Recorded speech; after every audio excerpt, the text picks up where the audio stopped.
Toujours dans la cité de Naba Kango, le Premier ministre a rencontré les forces vives de la région du Nord. Ensemble, ils ont échangé sur les questions sécuritaires et humanitaires et au chef du gouvernement de rassurer que des mesures sont prises face à la situation. Boukari Ouedraogo, Alidou Alain Savadogo. Rencontre avec les forces vives de la région. Ici, le dialogue est essentiellement axé sur les préoccupations des populations.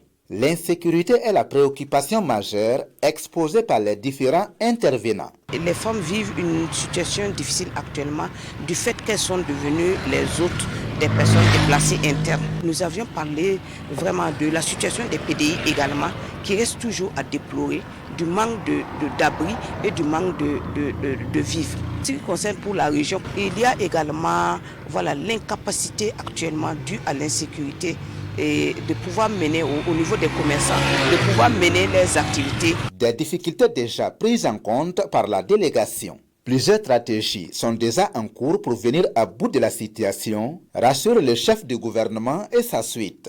Tous les problèmes soulevés sont plus ou moins connus, mais je pense que la solution viendrait des concertations, de l'acceptation de nos différends, du dialogue. Nous sommes heureux d'avoir pour la première fois ces moments d'échange entre son Excellence Monsieur le Premier ministre et les forces vives de la région du Nord qui montrent à souhait que la paix reviendra dans notre pays, notamment dans la région du Nord. Et pour réussir la lutte, le chef de la primature invite les fils et filles de la région à l'union. Dr Albert Ouedraogo mise sur les comités de dialogue locaux pour le retour de la paix et la cohésion sociale au Nord. C'est un message pour rassurer les forces vives, mais également pour demander leur contribution.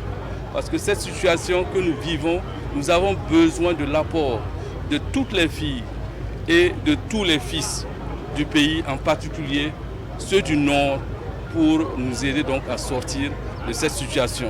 Notamment donc par rapport à la question de la cohésion sociale, par rapport à la question du dialogue, nous avons besoin de la contribution de tous.